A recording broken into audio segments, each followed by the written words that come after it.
Hello, my name is Ben. My name's Andrew. And we are your hosts of the Too Vague podcast this week.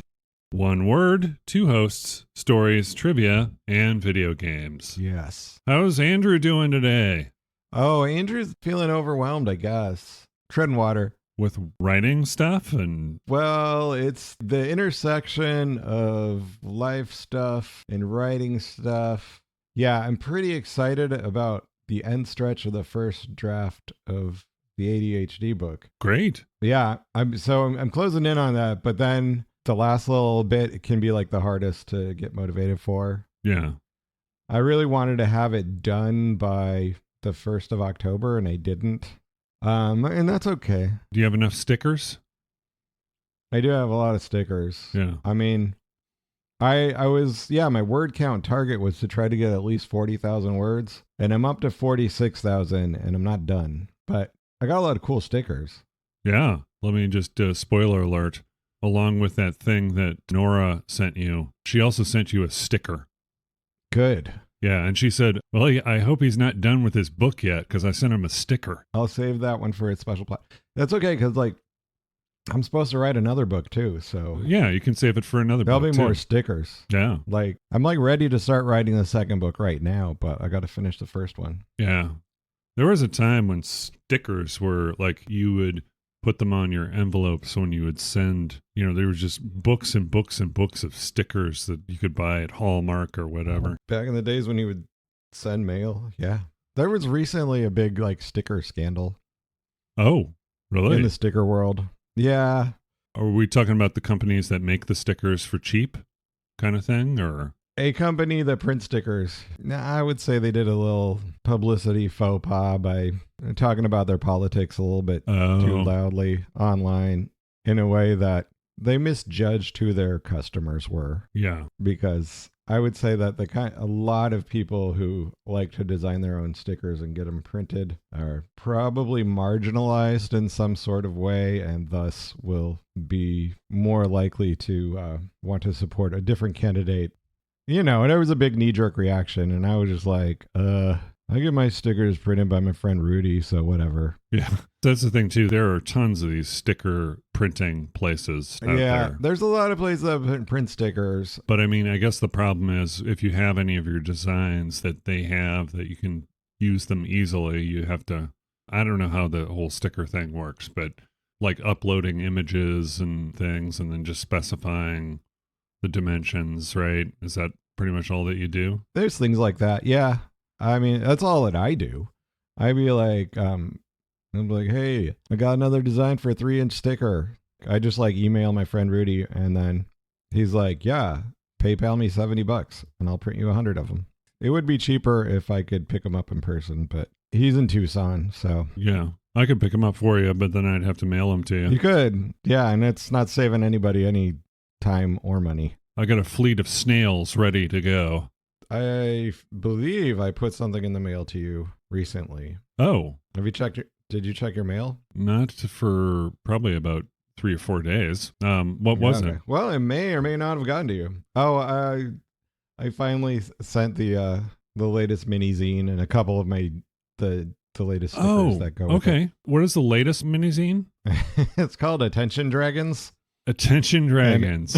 Nice. Attention Dragons. And so it's another Drew and Booger Bear comedic dialogue. Is this where the Advanced Dungeons Have Dragons t-shirt came from? That idea? Yeah, that's where that, and basically the sticker is the same design as the t-shirt, only in a smaller form. Right. And I need to put that sticker on my Ko-fi store. Ko-fi store, that's new? Yeah, that's another new thing. I'm kind of closing down my Patreon because I realized I started it for a specific mission. I finished that and I'm doing other stuff, and I'm like, for the 8 people that send me $3 a month, maybe I should let them off the hook.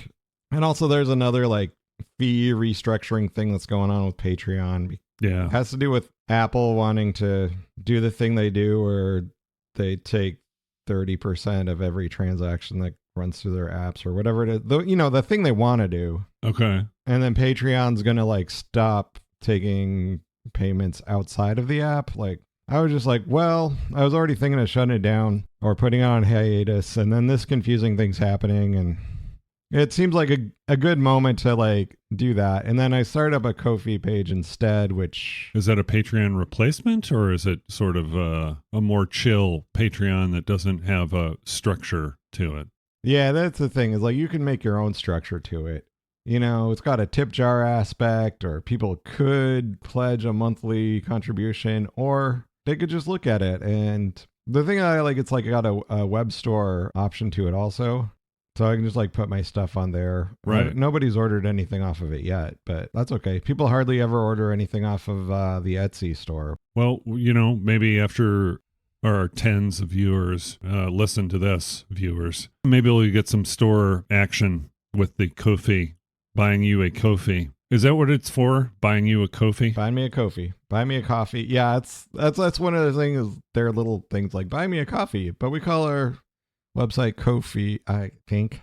It's a thing. I'm like, well, I'll try this. Well, you can report and see how good it is going forward. If it's got good integration with storefront type stuff, then maybe it's a good fit, right? Yeah, that's the thing. I was like, let's do that. And I don't know. Etsy is kind of annoying. Etsy has their model and they do it, but it's like when somebody makes an order, and like the way I like to do my accounting, it's difficult to parse the order into, you know, what part of this is Etsy fees and what part is the sale and what part, because they don't give you... they don't break it down? Well, they do break it down, but they don't break it down. They break it down like in an annoying way. They don't have it like in an easy one place to look at. Gotcha. Instead, they'll like sort of give you like the running activity of the month, and you'll be like, oh, well, which transaction was that paired to? And it's like, and maybe I'm being too nitpicky about my $5 transactions on Etsy. So, I mean, I'm not really, you know, I'm not complaining. But it's just an observation. I don't want to go to Etsy jail, but... Etsy jail. Most of my things are like a $5 price point, which... It's like, so how is it worth all of this? But it is, I guess. Well, you want to know what I've been up to? Yeah, I do. What have you been up to besides fighting the flu? Yes. Oh, wait. Did I spoiler? Yeah, that's one of them, doing that. But I think I'm just about over it right now. I have been playing some games, one of which is kind of the inspiration for the word this week, the word ninja. Ninja, the plural. What's the plural? Of ninja? Yeah. Ninjoy? I don't. It says ninja. It says ninjas according to Oxford, but there are many instances where they call them the ninja, like as in like, yeah, the fish, the ninja. Yeah. But sometimes multiple fish are fishes. So maybe that does work. But anyway, I mean, I don't know if it works or not. It's tricky when we're borrowing words from other languages. And yeah, that's definitely true. I mean, ask a juggalo.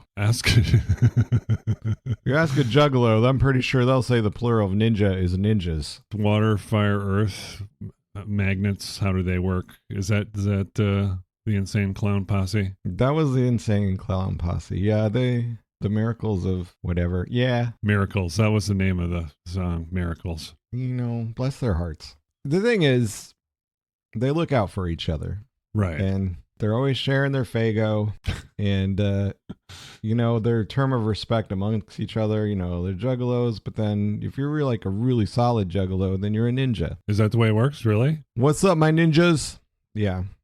I believe that's Violent J, the juggler, would call his hardcore fans as ninjas. Oh, okay. There we go. That's a Juggalo tie-in for the show. Yeah. Why do I know this much about juggalos? I do not know. Maybe it's I used to ride the bus a lot. Oh, No. Is that what the bus in Tucson or the bus in Portland? Both in Portland. Yeah, both places. You learn stuff. You sit and observe and you learn things. And then also, you know, there's Bobcat Goldthwait apparently was like toured with them or headlined at like the Juggalo family gatherings. Uh-huh. They have a solid appreciation for the Bobcat. And, you know, I like Bobcat Goldthwait too. Like, yeah. The quintessential alcoholic clown movie, Shakes the Clown. Shakes the Clown. Yeah, and that's like early in his directorial work as well. Yeah, this is true. I'm sorry, we're going way off topic here. The games I've been playing. Oh, sorry, you haven't been playing any ICP games Sorry, Ben. I've been it's okay. That's kind of the show, right? We veer and then we come back. But anyway, I try to do anything to keep us from talking about video games. Yes, no. Right, exactly. That's part of the reason why you're on the show all the time. It's like, hey, let's talk about stuff that really matters.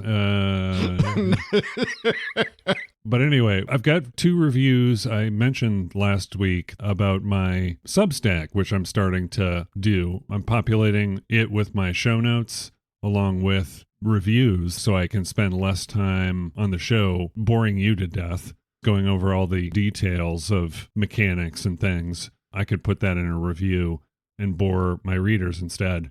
Anyone who's into game review type stuff, they can go there. The 2 reviews that are up there so far are Shadow of the Ninja Reborn, a game that I think I mentioned it before. It's just a kind of a side-scroll and NES style game by Natsumi Atari and the original folks who made Shadow of the Ninja.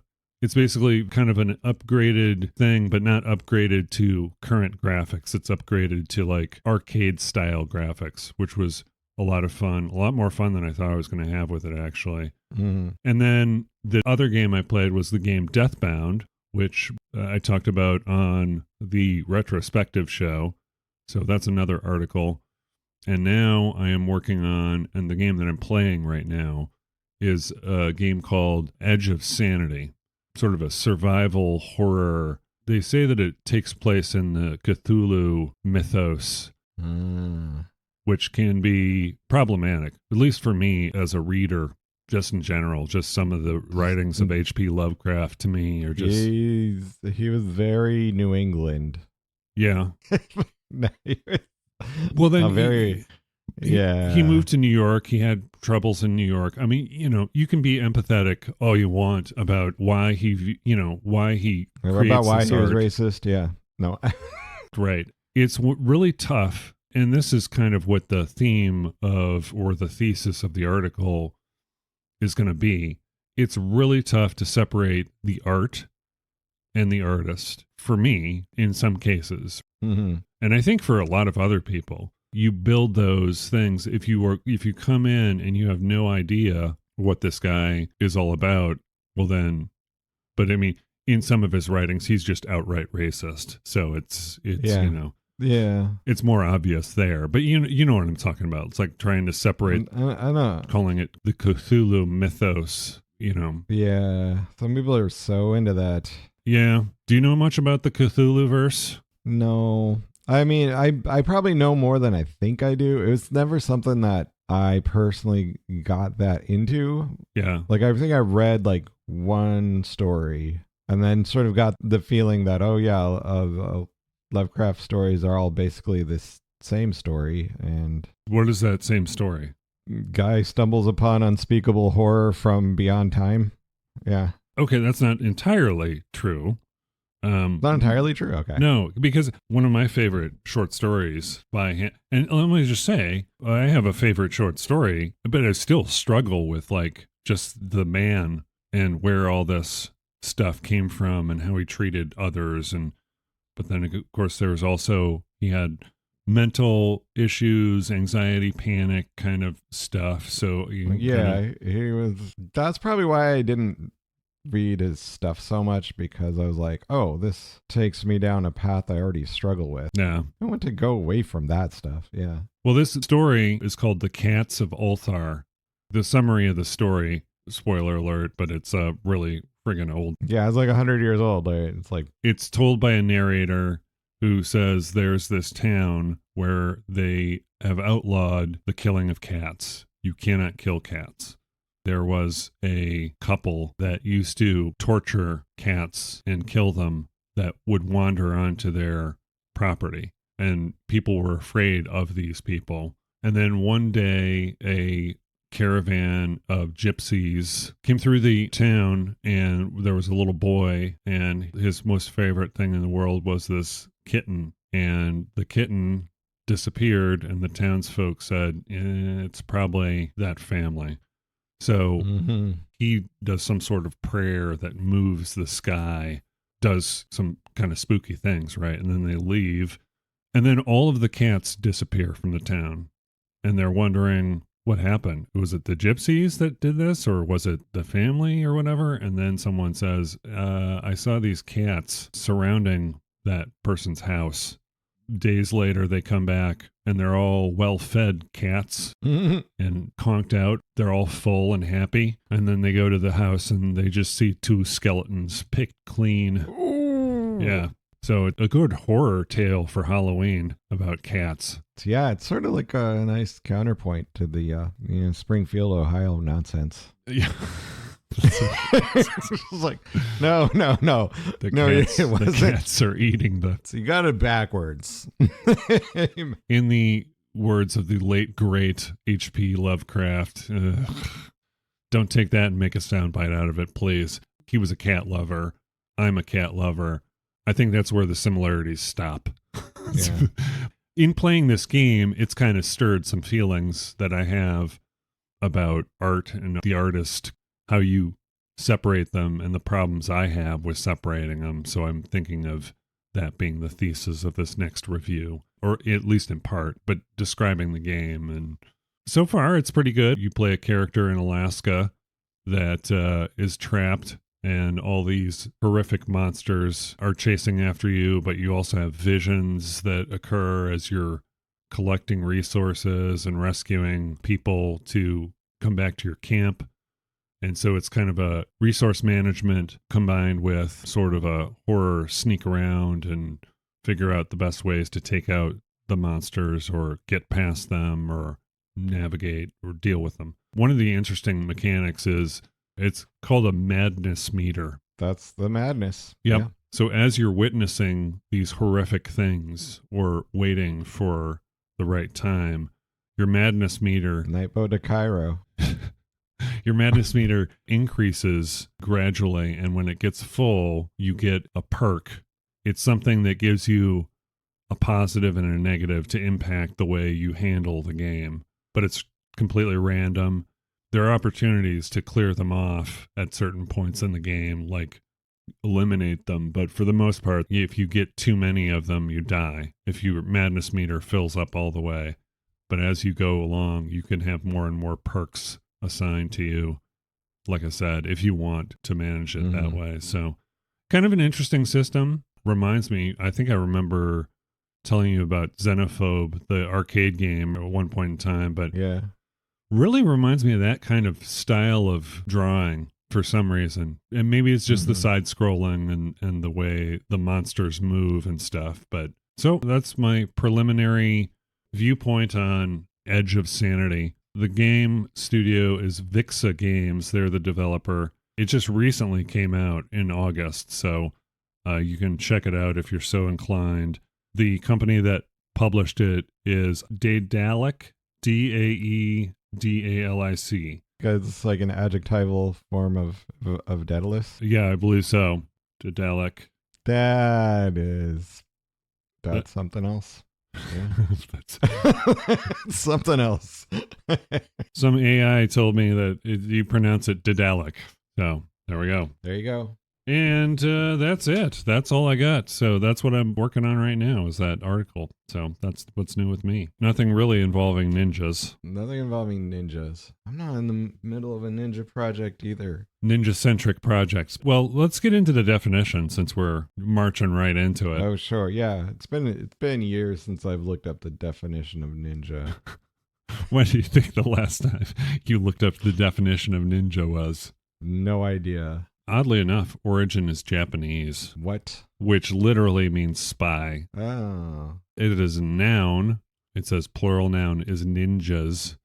A person skilled in the Japanese art of ninjutsu. And then you've got informal, a person who excels in a particular skill or activity. This is weird. My Google search is just giving me pictures of food processors. Yeah, there is the food processor that is called the Ninja. Ninja brand. Yeah. Sorry. I was just like, come on, Google. I'm not shopping. I just want. That's a loophole because I know that Kawasaki has the name Ninja as it relates to motorcycles and motorcycle parts. All right. So only they can use that. Not to be outdone, along comes Suzuki and they come out with a samurai, and it's like, oh, God, whatever. Do you see the Ngram viewer? Yeah. The nothing before like 1968. The 70s, like around the time You Only Live Twice came out, that's when it started to increase in price. Yeah, it was sometime around when that weird time when everybody was kung fu fighting. And then they're like, whoa, we got to take it up one notch from kung fu. Yeah. Bring on the ninjas. Bring on the ninjas. I had a little downturn there in the what appears to be the 90s or 2000s. Just a little bit. Just a little bit of like didn't go away. Just like, yeah, just a little dip. Ninja. Nobody was talking about ninjas. Nobody until like 1961 maybe. And then look out. Do you remember You Only Live Twice? Shoot, You Only Live Twice. Was that a Roger Moore one? That was a Sean Connery. It was a Sean Connery. Oh my gosh, You Only Live Twice. Well, I should remember it. It's the eyebrow-raising one where he goes to Japan and he gets some sort of surgery to make him look Japanese and kind of pass like a Japanese person while he's doing his thing. What? I don't know if I did see that one. How could I have missed You Only Live Twice? Screenplay by Roald Dahl. Yeah. Now that was a reversal. Pretty interesting. Interesting, because I believe Ian Fleming did the screenplay for Chitty Chitty Bang Bang, which was based on a book by Roald. Is that right? Maybe they did a switcheroo. They did a switcheroo. They were probably drinking buddies. They were hanging out at the Golden Eye in Jamaica and just being like, truly scrumptious. Sounds like a great name for a character in a kid's story. Yeah. Well, what do we go with in the, we'll go with Pussy Galore or whatever they are. Yeah. Moorhead or Kissy Suzuki is one of the. Kissy Suzuki. That's. Why do they just have such dumb names for the. I mean, just, I don't know why. I mean, it doesn't seem like there's any. I've never met anyone named Pussy. I don't know about you. I haven't. No. What do you think of when you think of ninja? Apparently, I think of blenders and food processors. Now, I think. Do you guys have that? No, do we? Actually, I don't know what brand the blender is. I don't look at it. That's Catherine really likes doing kitchen things. Okay, so she's. I mean, I'll clean up, but she's the one who knows what the appliances are. Right. And you just kind of passively know. Coincidentally, if you're doing and you go, oh, hey, that's a Ninja. Or, oh, hey, that's an air fryer. But that's about it. Yeah, I'll be 75% sure I know which cabinet to put it in. Is it not a good percent? Is it color coded? Yeah, right. Not for her. Well, I mean, if you're gonna mess it up, you might as well just really mess it up. That's true. Yeah, like put the silverware in the top cabinet over the refrigerator or whatever. I try not to mess it up, but yeah, no, okay. Like you do have to live with a woman, so it makes sense. She's very good to me. 75% of the time when you put away, that's when you put away the dishes properly. She's very patient with me. She's very patient with We'll just leave it at that. Yes. She puts up with my quirks. What about ninja movies? There was just a whole bunch of ninja, like American ninja movies and stuff. Is that what you think about, or do you think about anything else other than convenient household products? I think my earliest exposure to anything ninja in my awareness, it was probably Snake Eyes. Oh, yeah, that's right. Yeah. I mean, he was trained in ninjutsu. Part of the lore says he's like a ninja master. Yeah. Yes, I thought Storm Shadow was more of the traditional ninja, right? Yeah. See, the thing is they were in the lore, like Snake Eyes and Storm Shadow were part of some military unit back in who knows when, and Snake Eyes got introduced to Storm Shadow's ninja clan and got trained by the same ninja master, apparently. But then G.I. Joe was like, Snake Eyes, we need you. Is that the way it worked? Snake Eyes, we need you. And then he, of course, said nothing. He said nothing. Well, It's interesting because a lot of the G.I. Joe lore was like written by Larry Hama for the G.I. Joe comic books. Oh, okay. So I think it was like on his first mission with G.I. Joe that helicopter explosion accident happened and messed up his vocal cords. Oh, okay. So he might have actually talked for a few panels of G.I. Joe comics. Interesting. Do you know what the whole deal about the G.I. Joe comics is? No, I do not. We're talking comic books, yes. The comic books, yeah. So at the time, it was against truth in advertising laws to have animation in a toy commercial. Okay. So Hasbro contacted Marvel Comics and said, hey, we're going to be making this toy line. Can you do a tie-in comic? And then we will pay for advertising of the comic book. Yeah, they would do animated television commercials advertising what was coming out in the next issue of the G.I. Joe comic book, which would coincide with what the next toys Hasbro was rolling out. And then that was before like the G.I. Joe animated TV show came out, which was basically a glorified commercial for all the stuff. Speaking of, have you ever seen those PSAs where they dub over different... oh, yeah. Yeah. Yeah. Pork chop sandwiches. Knowing is half the battle. Those are the best. Oh my gosh. And now those things are like 20 years old, right? I know. Yeah, right. Oh. Did you ever see the G.I. Joe episode of Community? No, I didn't know there was one. Yeah.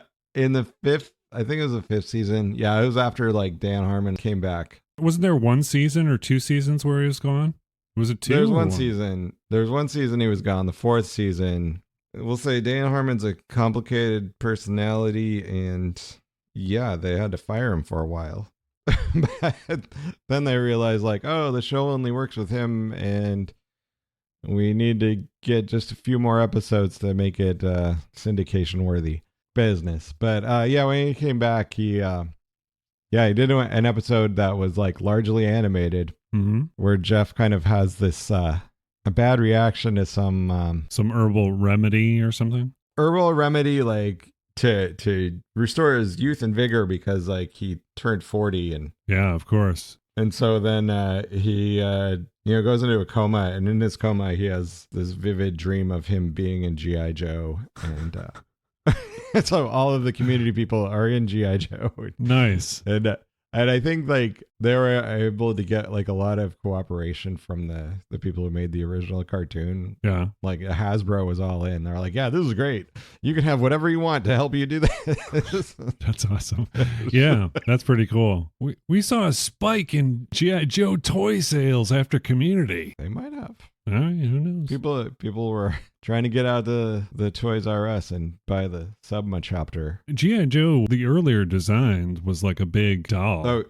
Oh yeah. The earlier one was like, yeah, it had like a mess kit and like all sorts of, and it was basically like, was it Barbie doll sized or like bigger? It was bigger. It was bigger than Barbie doll size. Yeah, but it was like the kind of thing is like you could put different outfits on them and right, exactly. It was basically like G.I. Joe was just generic soldier guy, and then look, you can put a spacesuit on him, or you can. Yep, that was the original, but then they redid it and made a fortune. Yeah, when the Star Wars figures came out, they were like, "Oh, let's redesign it the same size as the Star Wars figures." Yep, and we can make millions. Give him Kung Fu Battle Grip. Yeah, Kung Fu Grip. Kung Fu Grip. Isn't it kind of weird that the ninja has Kung Fu Grip? It is weird. Yeah. So there's like that question is ninja cultural appropriation, and like, yeah, is it? I mean, is it as bad as the cultural appropriation of Kung Fu? I think it's on par. Maybe it's worse with Kung Fu, but I don't know. Yeah, it's interesting because I think the fact that like ninja themselves aren't necessarily, well, they're spies, right? So if I have any in my apartment or surrounding my mansion, I won't be able to see them. You won't be able to see them. Yeah, they're very good at obfuscation. Yeah, that's one of my favorite things. When I think of ninja, I think of the Tick panel. The Tick, yeah. Where it's like, when did we get a hedge?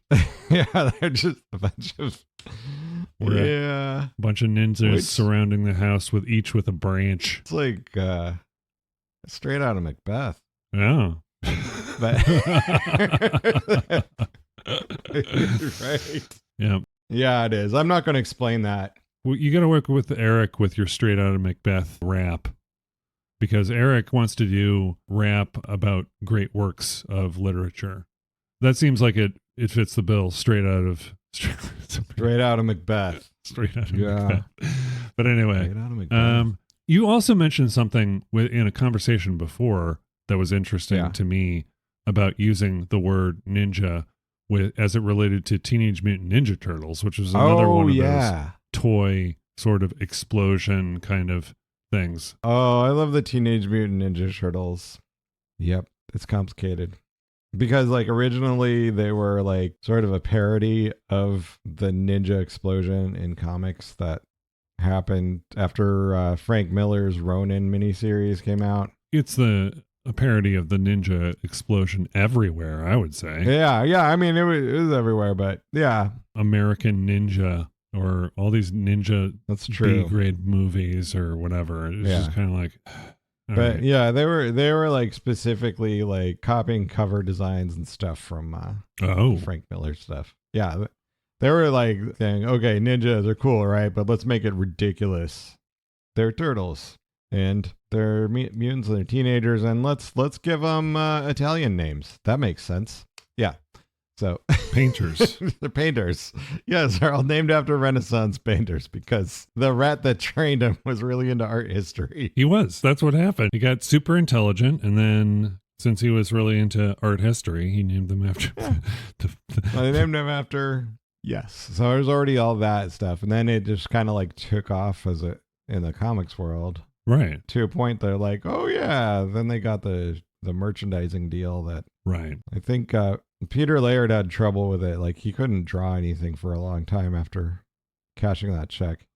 I think it was just sort of a overwhelming experience to be like, oh, we're doing this. Especially, you don't think a parody is going to be, you're doing some sort of a critique and a commentary on how dumb something is. And then... Yeah, they're doing it, and they're doing it within the medium. And then, and actually, like, I was really into the comics, like the first, Yeah, the originals. Yeah. The first like 15 issues or so. And, every issue they would sort of take on a different kind of trope in comics. And like, so there would still be the Ninja Turtles fighting stuff, but like they take out the Shredder in the first issue. So they're like sort of going on little adventures, like go into outer space. This is all still parody territory, right? Well, it's like they're having fun. They're playing with all the where can we take this comic? But also it was a little bit darker and grittier too. Yeah. Much darker and grittier. I think a lot of people remember more of the cartoonized. The cartoon, that came out, and then but the interesting thing was like in the UK they had to change it from Ninja Turtles to Hero. Why was that again? Why did they have to do that? Why that? Because they thought that the word ninja implied too much violence. Okay, there's spies. I mean, okay, the word might literally mean spy, but they were like they were concerned, so they're called the Hero Turtles. No, but I would say, but actually, okay, so, but that's not, okay, whereas like the literal Japanese word ninja might literally translate to spy. It's more nuanced than that. A lot of them were like disgraced samurai. For whatever reason, like the samurai code was like really pretty strict and had a certain aspect of honor in regards to how you approach combat and approach someone else. But if you, lost your patron and became like a Ronin, a ninja is basically like a soldier for hire without that code of honor binding them. So they're anti-heroic. They're not heroic. Okay.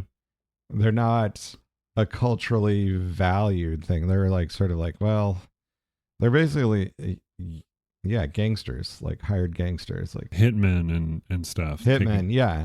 So the martial arts weapons and all of that, I think maybe with the UK having direct problems with gangs that, were running through Hong Kong and stuff, and having things in London. They probably were like, even though the Tong are Chinese, like ninja just seems a little too close to that. And they were like, well, at the time, we don't want the children throwing ninja stars, so we're not going to use the word ninja, which I don't understand. They must have like redubbed the entire show. Yeah. My brother had a couple of ninja stars. Oh, yeah. Yeah, because there was like a martial arts store in Chicago.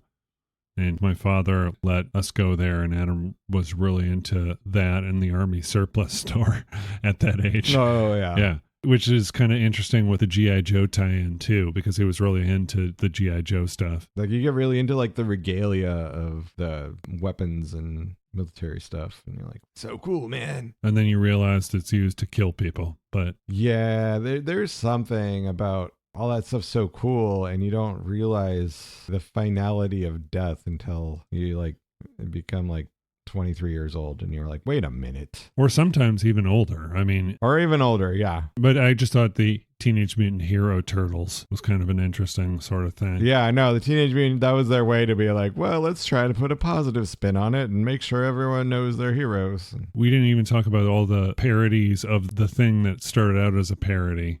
Oh, yeah. Which like was... the samurai, baboon, whatever... The adolescent radioactive black belt hamsters. Yeah, there was that one. And then there was the samurai elephants. I'm not sure if it was, I thought it was middle-aged. Yeah, there is a lot of things going on back then. There was like a newsprint glut in the 80s, so it was really cheap to print things. That's right. Yeah. So I was like, oh, well, hey, let's jump on the bandwagon and see if any of this sticks. Yeah. Yeah. So, I mean, that's part of why the Teenage Mutant Ninja Turtles was able to get made in the first place, because it was kind of cheap to do a significant print run, and the direct market comic book stores were still pretty big, and you could just like sell a bunch of stuff.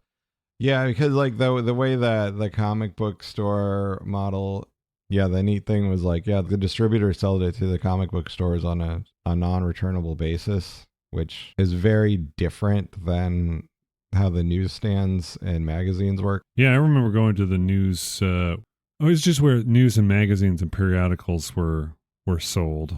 There's a name for it. News agency? Not news agency. But anyway, that's where they sold all the newspapers and magazines, is where we got our comics.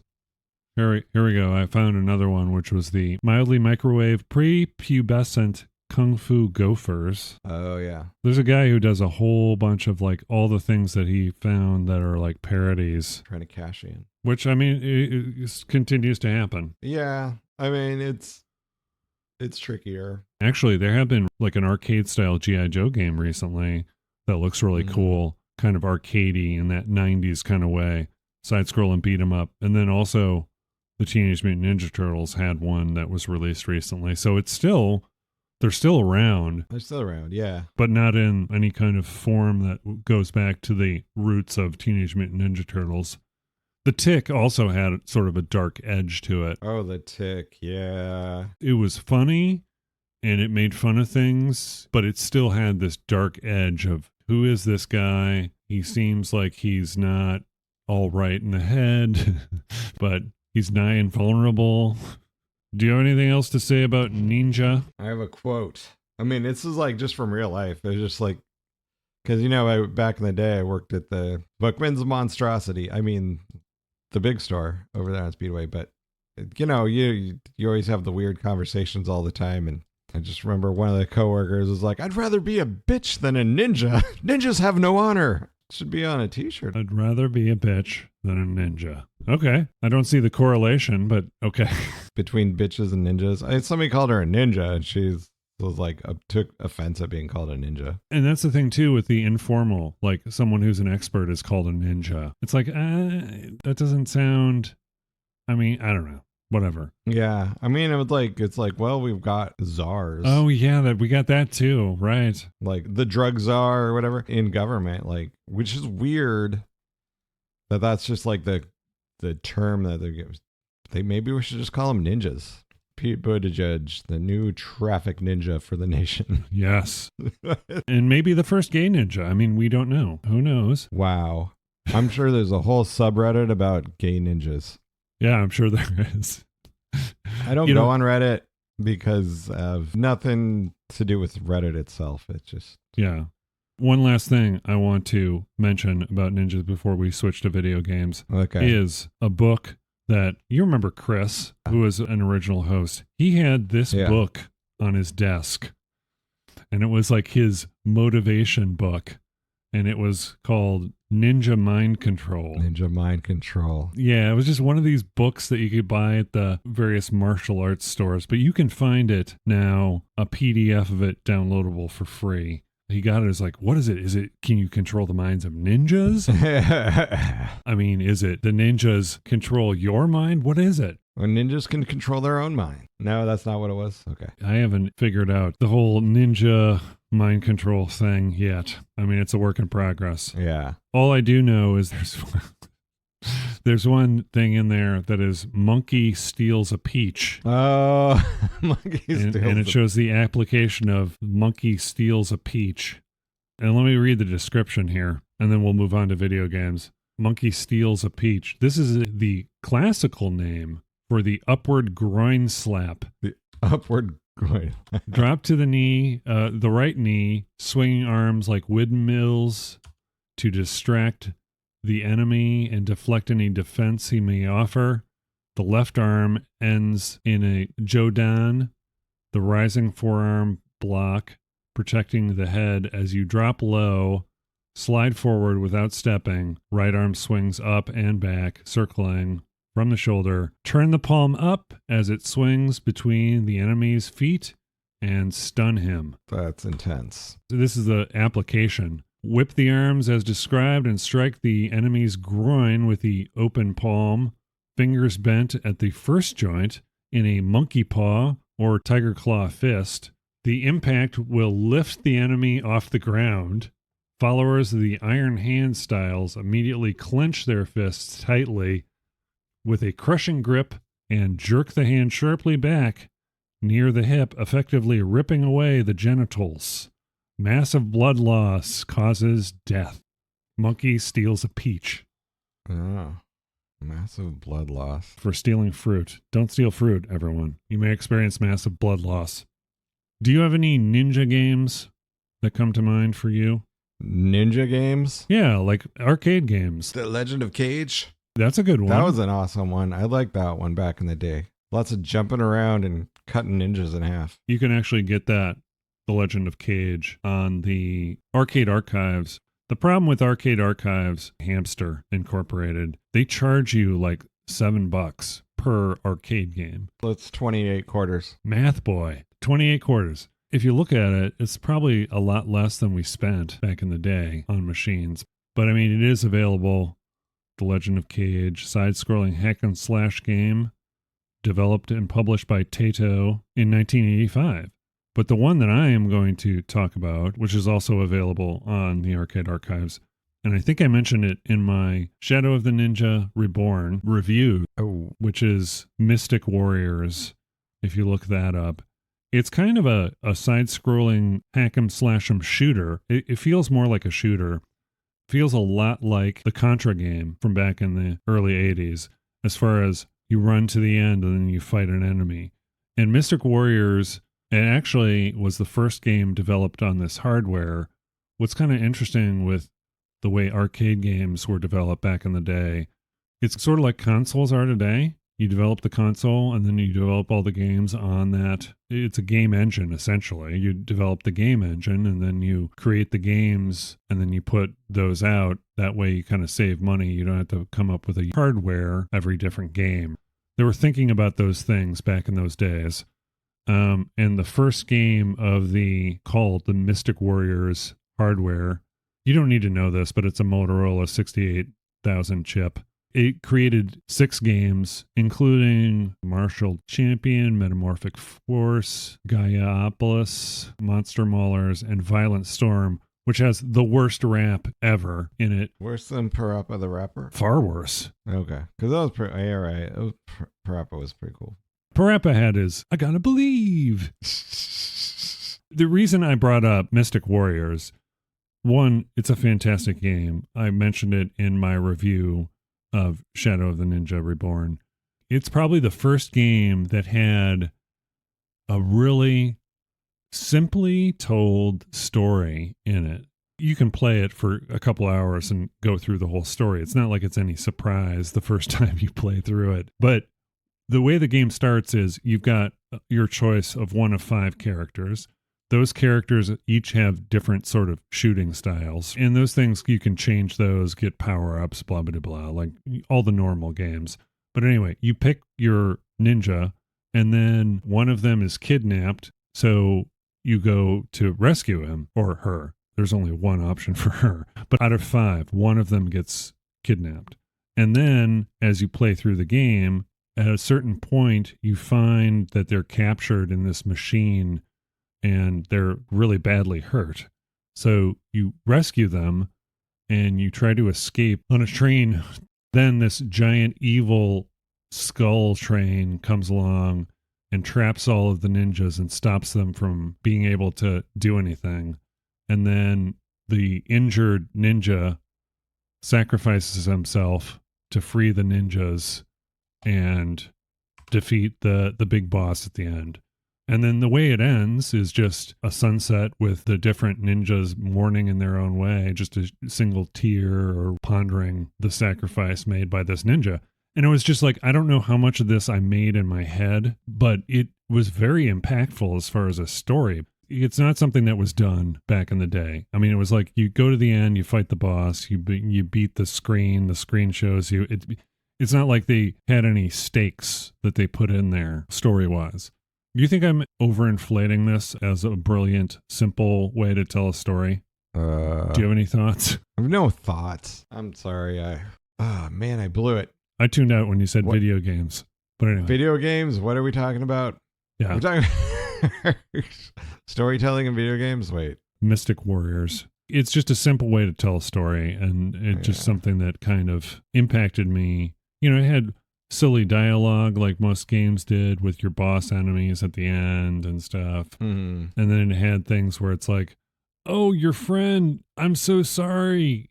He's at the, like that kind of thing. Just the whole, one of the characters sacrificing themselves to save you so you can save the world was something that I never saw in a video game before. You know, it's usually just the heroes going along and doing their thing. And then, yay, they win. You know? Yeah.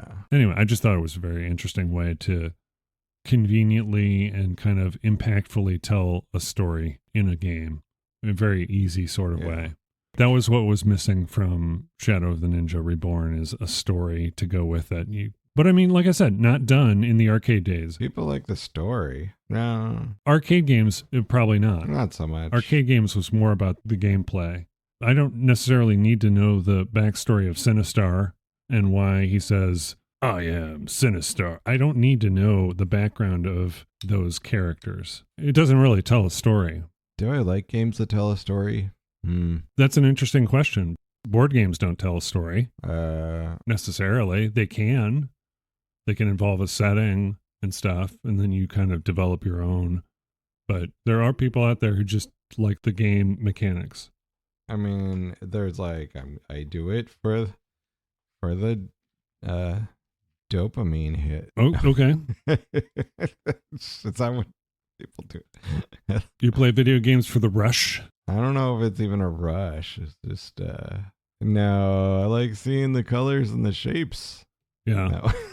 Sounds like a trip of some sort. Like, I know it's a fair question. It's tricky because there are stories in games, and like, I don't think I think about them as stories, because I feel like, I don't know.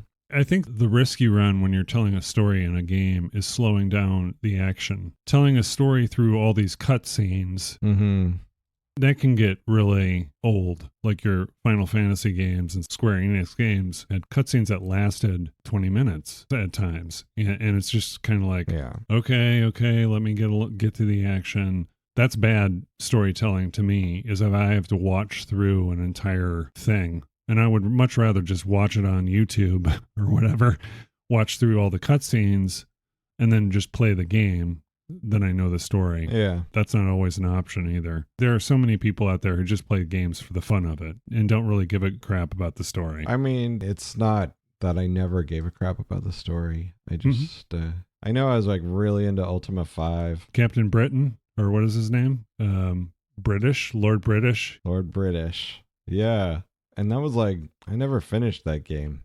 Yeah. Oh man, that was one where like you'd have to like, oh, we're going into the underworld, so now you got to take the 1 5¼ inch floppy out and put the other one in.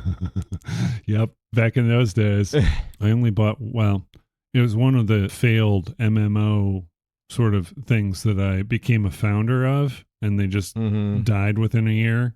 Tabula Rasa was this game which was, quote unquote, the next big property from Lord British or whatever his name is. Yeah, it was Lord British. In game, he was called that, right? The Ultima guy. Yeah, in game, the character, was Lord British. Yeah, you're trying to rescue him from something. And find him. There is a Lord British that appears in this game, but he was playing with people, but it was just kind of like, it was, a sci-fi, you land on a planet, and it was fun. It was great. It just didn't hit with people. It might have been because it wasn't that fun. It might have been because the story didn't connect with people. I know I'm a story person. So if the setting is interesting and it has interesting characters and you learn about those characters and their motivations and stuff, that is all stuff that inform the story for me. Yeah. You don't have to straight up tell a story. You can tell little bits about the character and that will develop the story for you. But Ultima, probably you didn't play it for the story, is my guess. You played it? Well, no, I did play it for the story. Oh, okay. Because there wasn't action in that. Sometimes there was like battles, but he was like, no, it was more like wandering around and finding stuff. And that was cool. Oh. Trying to solve the puzzle of where did Lord British go. And you also played the text-based adventures, right? Just the Hitchhiker's Guide? I messed around with them back in the day. Yeah, the Hitchhikers. I got familiar with it. Yeah. Any point-and-click adventures in your history? Point-and-click? Yeah, like King's Quest or Leisure Suit Larry. Leisure Suit Larry. Oh, Larry, that guy. Oh my gosh. Those in your video game repertoire? Probably. I just would like play Civilization over and over again. Yeah. That was awesome. People really love Civilization. Yeah. I couldn't get into it, but everyone on my floor was really into that. And I was into Maniac Mansion Day of the Tentacle. So that's what I was into. Yeah, that was kind of cool. Oh, did you play that? Yeah, I remember that. With the chronojons, where it had the different items you could flush to the different time frames, and you had... It was a cool... That is definitely a story. A lot of fun. So, do you have any other ninja games? Ninja games? No? Ninja games. Yeah, that you can recall. Yeah, they're like reindeer games. Because, I just thought of another one, which was Strider, which was kind of a... Strider. Oh, yeah. He was kind of a ninja character. Strider. In Russia. Yeah. Was where the thing took place. But yeah, Strider was another one that I remember enjoying a lot. Kind of a tech-savvy ninja that would have all these little robots and things that would help him out. But, yeah. Nice. Let's go back to closing the show. Okay. What are your final thoughts on the word ninja? There's this little microbrewery over in Vancouver, Washington, and they have a beer I really like that they used to call it Shadow Ninja. Okay. But now they call it Shadow Shinobi. Ooh. Oh, that's another game. You just thought of Shinobi. Shinobi was another really good Sega series about ninja too. Yeah, I think Shinobi's like just another word for ninja. Yeah. Yeah. Shinobi. They must have gotten into some trouble with the British imports or something. They wanted to. No. Shinobi. It looks like it's interchangeable. Interchangeable. A ninja or shinobi was the infiltration agent, mercenary, guerrilla warfare, and later bodyguard. Bodyguard, yeah. In feudal Japan. Feudal Japan. Not futile Japan, but feudal. Feudal, yeah. not Feudal, not futile. Futile Yeah, Japan. yes. We don't talk about that. Nobody wants Resistance to talk is futile Japan. So the Shinobi. I'm sorry I got you off track. What were you talking about with Shinobi? Oh, the beer. about that. Oh, that was the beer. Yeah, I know. It was just the...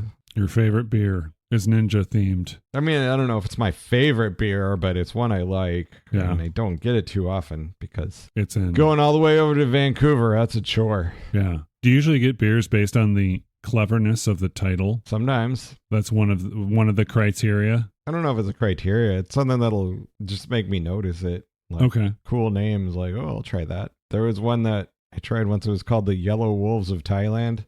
Okay. Whatever that is, I want that. Yeah. Yeah. I haven't seen that one again, but that was years ago. Maybe you should take pictures of the labels I should. so you have Yeah. a catalog of all the strange beers that you've drank. Strange beer. Should I always? Yeah. Strange beers. Strange beers. Strange beers. Strange beers. Those are one of my favorite movies. Strange beers. Yeah, it's brew, but close Strange enough. brew. Oh yeah, close. Yeah. We got to have a show on the word brew. Brew. Have you ever made your own beer? No, It's a process, I barely even brew my own tea. Coffee though, all the time. right? So what do I think of the word ninja? Boy, just the 80s, 90s. I mean, that whole period of time where everything was ninja. The flavor of the day was the ninja. So It was right up there with Capri Suns. right. Capri Suns and ninjas. Capri Suns, ninjas, and what are those little gummy snacks that you got in the little packs? Fruit by the foot. Well, you could do that too, but Capri Suns. Capri Suns, the ninjas of juice boxes. It wasn't even a box. It was a juice bag. Wasn't even a box. That's how good they were. It's a juice box, but it's not a box. It's a pouch. It's terrible. Go drink your juice pouch. I don't like the pouches, but they exist. I've got issues with the pouches, but they come in handy sometimes. Eesh. As far as being able to fit them into things, I would say. I mean, boxes. No, it's the materials they're made out of. What, the metallized mylar? Okay. It's destined to never decompose and just get caught up in the ocean. Okay, so that's a bad thing. Okay. I think it's a bad thing. What do I know? So, Andrew, thank you for talking about ninjas with me Right on. and bearing with my video game talk this time. Sure. Sorry I totally spaced out there. No. for a sec. That's kind of why I send you these little clips and whatnot of games to try and so you can at least see something and say something about them. But it's not necessary. I talk about the video games.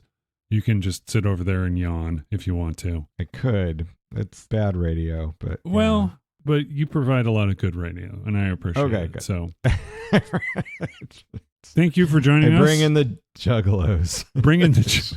Ben brings the video games, and Andrew brings the Juggalo lore. Why do I have it in my head? I don't know. I don't know. It's fascinating. I'm fascinated by stuff. Yeah, exactly. Patton Oswalt had a bit about how he could remember the entire thing that Rutger Hauer says when he dies in Blade Runner. Oh, yeah. He's got that whole thing memorized, but he can't remember whether or not he has to blow in the nose or the mouth when he's giving babies CPR. I was like, why can't I just eliminate just certain things? I don't need to know this. Let me put this here.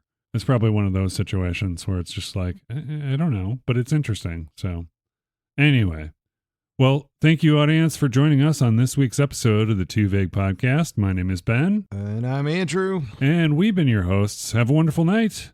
Bye. Hasta la vista.